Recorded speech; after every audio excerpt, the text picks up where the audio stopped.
They say family is who will always come looking for you. That no matter how far you run, no matter how lost you feel, they will light a fire and wait until you find your way home. I used to believe that too.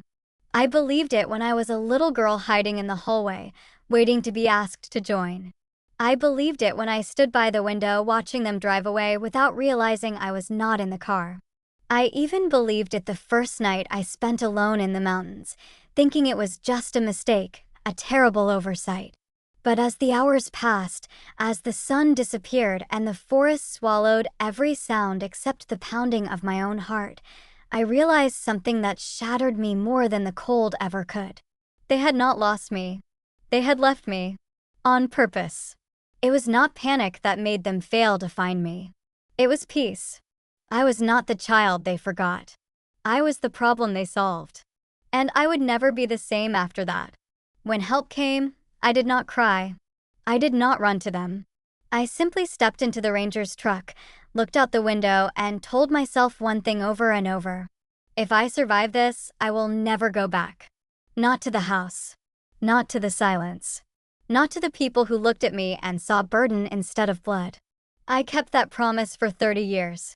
Until one day, they came knocking. And this time, I was the one who decided who got left behind. My name is Callista Reeve, and I am 51 years old. For most of my adult life, I have kept that name separate from everything that came before. When people ask, I say I am an only child, that I was raised by distant relatives who passed away before I was grown. I say I built everything myself, and that part is true. Every job, every home, every friendship, I carved out of the silence I was handed when I was 15 years old and left for dead in the North Carolina mountains. I never shared the full truth with anyone. Not because I was ashamed, but because I knew most people would not believe it. What kind of family leaves their daughter behind on purpose? Mine did. And I never returned. Not for weddings. Not for funerals. Not for the house they claimed I was born into. But when they came back into my life 36 years later, they made one mistake. They thought I was still the girl they abandoned. I was 15 the summer it happened, the kind of summer where the heat didn't lift even after dark and the air buzzed with the sound of things you couldn't see but always felt too close. My family had never been the type to do vacations, but that year, out of nowhere, they planned a hiking trip through the Blue Ridge Mountains. My father said it would be good for us, that it would build character, and my mother, as always, nodded in quiet agreement. My younger brother, Simon, was excited, and my older sister, Lacey, acted like she was being dragged through a swamp of inconvenience. I was somewhere in between, suspicious but silent. We packed light. We took only what we were told to. No phones. No maps of our own. Just trust in the trail and the people leading us. The first 2 days were fine, tiring but uneventful. My father barked instructions like he was guiding a platoon. Lacey ignored everyone with her headphones buried in her ears, and Simon skipped ahead with reckless joy. I walked in the middle, keeping pace, observing everything. I noticed how my father's eyes lingered on me with something colder than disappointment. I noticed how my mother never looked me directly in the eye. I noticed how when I twisted my ankle stepping down from a ledge, no one turned around. It was day 3 when everything changed. We stopped near a rocky clearing to rest. I went to relieve myself behind a thicket of pine. When I came back, the trail was quiet. At first, I thought they had just moved on without realizing. I called out. No answer. I walked faster. Still nothing. Minutes passed. Then an hour. Then 2. It became clear, gradually, but with a weight I could not ignore. They were not coming back. I ran. I screamed their names. I followed every path I could, looping back to the place we last stood. Nothing. I spent the night under a tree, wrapped in the emergency blanket they gave me, listening to the sounds of the woods press in closer with each minute. I did not cry. I counted the stars. I told myself I would survive just despite them. I was found the next afternoon by a group of hikers who saw my bright orange blanket from a ridge. They asked where my parents were. I told them I didn't know. They asked what happened. I told them the truth. They looked uncomfortable. The rangers questioned me. My family showed up 2 days later at a ranger station, acting relieved. They said they had assumed I was with Lacey, that they got turned around, that it was all a misunderstanding. But I saw it in my father's eyes when he looked at me, the flicker of disappointment that I was standing there at all. I was returned to them, but nothing about it felt like a return. That night in the motel, they ordered pizza. No one spoke. I overheard my mother whispering to my father in the bathroom. She said she was supposed to be with you. He replied, she wasn't. And now we're back to this again. I was never meant to hear that, but I did. It burned itself into my mind and stayed there, even after they packed up and we went home. Nothing was the same. Lacey ignored me completely. Simon looked at me like I was made of fog. My parents started locking their bedroom door. I started keeping a bag packed under my bed.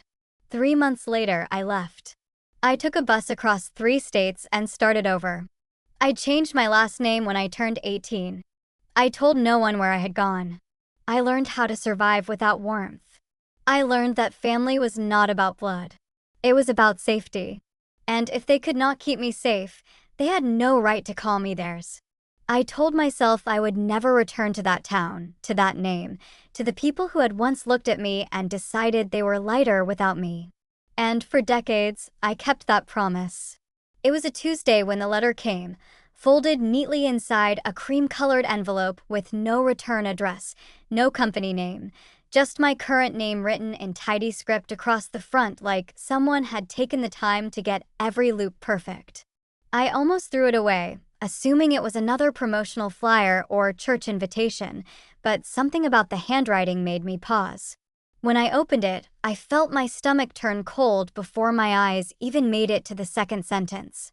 It was from Simon, the brother I had not seen since I was 15, the one who once laughed at my knock-knock jokes and then never said goodbye. He wrote that he hoped I was well, that he had thought about me more times than he could count, that our father was dying. He asked me to come home. Not because they missed me, not because they wanted to make things right, but because, as he phrased it so carefully, some things should not be left unresolved. There was no apology, no explanation, just a quiet pull dressed up as duty. I read the letter 5 times. I put it away. I took it back out. For 3 days, I walked past it on the table, wondering what kind of nerve it took to ask someone back into a house they were never truly part of. On the 4th day, I called the number he listed at the bottom.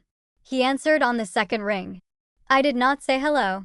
I asked one question, why now? He went quiet, then said, because this may be our last chance to see him. I wanted to laugh. I wanted to scream. I said nothing. He asked if I would come. I told him I would think about it. He said, that's more than I hoped for. I hung up. I stood in my kitchen for an hour without moving. I made tea and let it go cold. I looked at my suitcase. I hadn't used it in years. The last trip I took was a work conference that ended with me slipping out early and reading in my hotel room instead. I was not the woman who went back. I was the one who stayed away and kept the scars clean. But something about the way Simon said last chance echoed louder than I wanted it to. I hated the idea that they thought they could summon me now like I was a ghost who owed them closure. I hated more that a small part of me wondered what it would feel like to walk through the house again and not flinch. I booked a ticket for the following week, not because I wanted to see my father, but because I needed them to see me. I needed them to look me in the eyes and recognize what they had thrown away. I packed light just to carry on. I brought no photos, no mementos, just the clothes I wore now, the name I had given myself, and the calm I had spent a lifetime building. If they wanted to see the girl they lost, they would be disappointed. She was long gone. What waited for them now was someone sharper, someone who remembered everything. And this time, I would be the one deciding when to leave. The town looked smaller than I remembered, like it had curled in on itself over the years, shrinking from whatever truth lived in its shadow. The trees seemed closer to the road, the buildings more faded, as if they too had chosen to forget me. I arrived just after noon, stepping off the bus with nothing but my bag and the weight of 36 years pressing softly against my back. Simon said he would pick me up, but I told him I would walk. I wanted the time. I wanted the silence. I passed the grocery store where I once spent a summer bagging produce. It had a new name now, but the walls were still the same color, and I could almost hear the creak of the old freezer door when I closed my eyes. I turned down a street I used to avoid, the one with the dog that always barked behind the fence, and found it eerily quiet, the yard overgrown, the gate rusted open. Nothing waits for you like memory does. By the time I reached the house, my heartbeat had slowed to something I barely recognized. The door opened before I knocked. Simon stood there, older, broader, tired in a way that didn't come from age. His face crumpled when he saw me, and for a brief second, I saw the boy who used to build forts out of blankets and whisper secrets after dark. He stepped back. I walked in. The air smelled the same. Lemon polish and old books. The staircase still leaned slightly to the left. The kitchen clock still ticked too loud. My mother sat in the living room, hands folded like prayer, lips pressed together so tightly they looked bloodless. She said nothing. I didn't either. My father was upstairs, Simon said, too weak to come down. I didn't ask what was wrong with him. I didn't ask how long he had. I didn't want to give them the satisfaction of assuming I came for closure. I sat in the chair I was never allowed to sit in as a child, the one with the velvet cushions that were always off limits. No one stopped me. We talked like strangers. They asked about my job, my apartment, my life. I gave them the edited version, the one that kept the real chapters folded shut. When Simon asked if I was staying long, I smiled and said, as long as it takes. That evening, I went up to the room I once called mine. It had been turned into a guest room, the wallpaper painted over, the floor scuffed differently. But in the corner, tucked behind a dusty bookshelf, I found a small wooden box. It had my initials carved into the lid, faint but familiar. Inside were trinkets, a friendship bracelet, a photo of me on a swing, a page from a diary I must have torn out years ago. My hands shook as I held it, not from fear, but from the strange ache of something preserved after all this time. It was as if the house had been waiting to remember me, even when they hadn't. I took the box and placed it beside my pillow. I didn't sleep that night. I lay awake listening to the sounds of the house creak and shift, and I knew, deep in my bones, that they hadn't brought me back for goodbyes. They had brought me back for something else. Something they weren't saying. And I intended to find out exactly what. The next morning, I found my mother in the kitchen rearranging silverware that didn't need rearranging. She looked up, startled, then offered a smile too brittle to hold. She asked if I wanted tea, and I said yes, not because I wanted it, but because I wanted to see how her hands moved while she poured it. They trembled slightly, just enough to betray the calm. We sat across from each other like diplomats in an uneasy truce. She told me my father had asked about me the night before. I asked if he remembered me. She hesitated, then said, "He remembers enough." I didn't reply. I sipped the tea. It was too hot. It burned my tongue. She asked what I had done all these years. I said I had survived. She flinched barely. Simon came in then, holding a stack of papers, looking like someone about to deliver news he hoped would be taken better than it deserved. He said the family lawyer had drawn up a few things, that with Dad's health declining, they were trying to sort through the estate while he was still able to sign. He said it as if it were normal, as if handing me legal documents on my second day back wasn't the real reason I'd been invited. I looked at the papers. I didn't touch them. He talked about property lines, medical directives, signatures. He said it would all go faster if I agreed to co-sign. I asked what they were protecting. He said the house. I asked what they were really protecting. He went silent. My mother said softly, "This is still your home." I laughed, not loud, but deep enough to fill the space between us with something colder than anger. "You don't get to say that," I replied. She opened her mouth to protest, but I stood and walked out before she could. I took the papers with me. That afternoon, I drove into town and found a lawyer of my own, a woman with sharp eyes and a sharper mind. I told her everything. She didn't blink. She said, "Let me read this," and called me the next day. She said the documents were vague, but not harmless. She said signing them would give Simon full power of attorney, with me as a placeholder to legitimize the process. She said if I hadn't come back, they likely would have forged the rest. I wasn't surprised. That night, I walked the edges of the property, past the swing set that still rusted near the fence, past the garden where my mother once planted things she never cared for. I found the old shed locked, but the key was still hidden under the third stone, just like when we were kids. Inside, it smelled of oil and dust and forgotten summers. In a box near the back, I found more papers, older ones, marked with dates and numbers and a name that wasn't mine but somehow belonged to me. I sat on the floor and read every page. The truth unfolded slowly, like damp cloth in my lap. My name was still on the deed, from years ago, never officially removed. I owned part of this place whether they liked it or not. Maybe that's why they had brought me back. Not for forgiveness. Not for family. But for access. And that meant I held something they wanted badly enough to lie for. I left the shed and locked it behind me. I didn't confront them that night. I let the silence grow. I wanted them to wonder how much I knew. I wanted them to feel what it was like to live with a shadow hanging overhead. The difference was, this time, I was the one casting it. The third day I was there, I dressed deliberately, not for nostalgia, but for presence. A black blouse, soft slacks, clean lines that said I belonged exactly where I stood. When I came down the stairs, my mother looked up from a photo album in her lap and blinked like she'd forgotten how to see me. Simon was on the phone in the study, whispering about not pushing me yet. I sat in the dining room, the place where I once begged for a seat at the table, and waited until the words reached me through the air vents. I heard him say things like, "She's more composed than I thought, and she might not sign unless we pressure her." I left the table without a word and went outside. The garden was wilted. Roses gone to seed. Ivy climbing the fence like it knew the escape routes. I pulled out my phone and called the lawyer I'd hired. Her voice was steady, precise. She said, "They want to shift assets fast. They likely think your name will give them legal cover. You don't need to give them anything. But if you want to show them how little control they really have, there's another way." She walked me through it. Paperwork. Deadlines.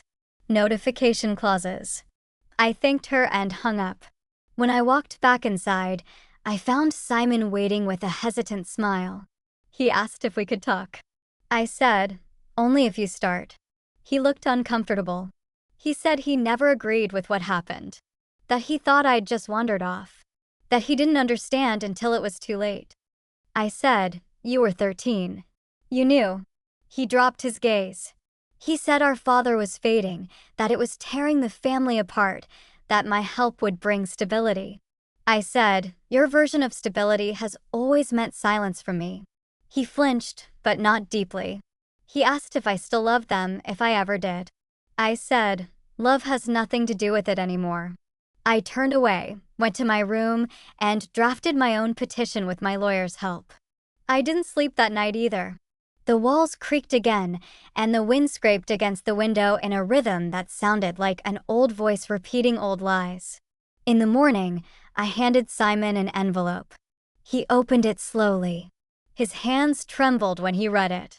My official notice to contest their claim, to freeze the estate until full legal clarity was reached. It was real. It was mine. His face drained of color. "You're going to ruin everything," he said. I looked at him and said, "No.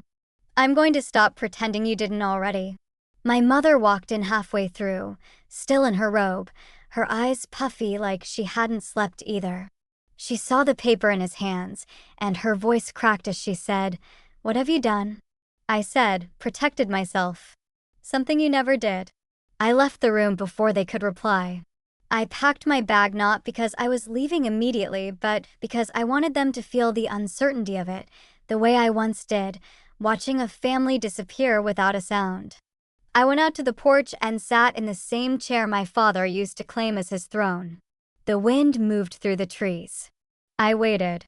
Not for them. For the day I would walk away, not as the daughter they left behind, but as the woman they couldn't control anymore. That evening, I walked into my father's room for the first time since I arrived. The air inside was thick with something stale and lingering, like the end of too many unfinished thoughts.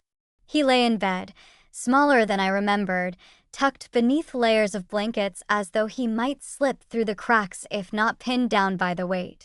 His eyes opened when I entered, slow and glassy, but sharp enough to recognize me. He said my name. Not the one I had chosen for myself all these years, but the old one, the one I had buried. I did not correct him. I sat in the chair beside the bed and waited.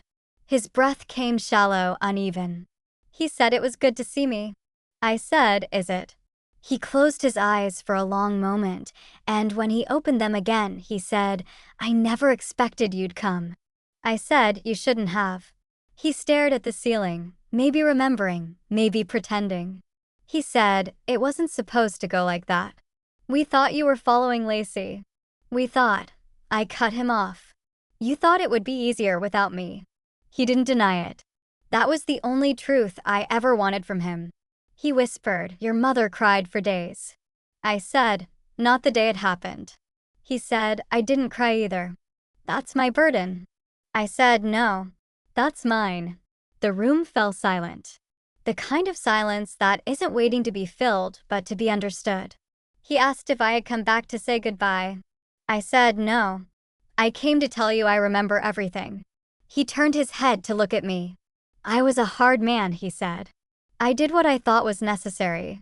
I stood. And I did what I had to in order to survive." I leaned closer so he could hear me clearly. "You lost me the day you left me, and now you need something I won't give you, peace." His eyes shone, not with tears, but something harder. Regret without apology. I turned and walked out without waiting for a response. In the hallway, I passed my mother. She had been listening. I saw it in the way her hands were clenched around the banister. She didn't ask what he said. She only asked, "Are you going to let him die thinking you hate him?" I said, "He let me live thinking I was unwanted." I walked past her and out the door, the papers already filed, the inheritance already tangled in the kind of knots that take months to undo. I didn't care about the money. I cared about the pause, the disruption. I cared that they had to sit now with what they tried to bury. They had brought me back to be useful. I became unforgettable instead. That night, I sat in a diner on the edge of town, eating pie that tasted like childhood without the pain. A woman behind the counter asked if I was just passing through. I smiled and said exactly that. I slept at a motel, one town over, window cracked, suitcase by the door. I didn't wait for word that my father had passed. I didn't wait for calls or letters or desperate explanations. I had said what needed to be said. I had taken back the power they thought I would never claim. In their eyes, I would always be the girl who ruined everything by surviving. In mine, I was the woman who came back not for closure, but for consequence. Months passed. Winter softened into spring, and I stayed gone, not just in distance, but in spirit. I didn't check the obituary page. I didn't respond to the emails Simon sent, each one a little more desperate than the last, like a man realizing too late that silence can be louder than rage. My lawyer handled everything. She updated me when needed. The house was tied up in litigation now. Nothing could be sold or transferred without my consent. The will, rewritten in secret by Simon and my mother, was rendered invalid when the previous one was discovered, tucked in a locked drawer with my name on it, the name they tried to erase. It didn't matter. I didn't want the house. I didn't want the land. I wanted the final say, and I got it. One day, a parcel arrived at my door. No note. Just a small wooden box, familiar in shape and weight. I opened it slowly. Inside was the old photo of me on the swing, the one I had found in the guest room, now placed beside a new picture, one I had never seen. It was of my father, much younger, holding me as a baby, his eyes soft, unguarded. I stared at it for a long time, wondering if there had ever been love before the expectations and the disappointment took root. If there had ever been a version of him who saw me as more than a problem to solve. Maybe there was. But that man vanished long before the mountains swallowed me. I placed the box on a high shelf, not to forget but to keep it out of daily reach. My life had no room for shrines to people who only remembered me when they needed something. I built something better. A circle of friends who became family. A job I loved. A peace I earned. Sometimes I take walks through new towns, quiet places with tall trees and winding trails, and I think about the girl I was, 15 and frightened, waiting beneath the stars for someone who never came. And then I remember she survived. She got out. She made it. The family that left me never got to see who I became. And the ones who tried to call me back only saw what they created, not the woman who forgave, but the one who remembered. I don't need revenge. I don't need reconciliation. I need only the life I built with my own two hands and the certainty that sometimes the best way to win is to walk away and never look back.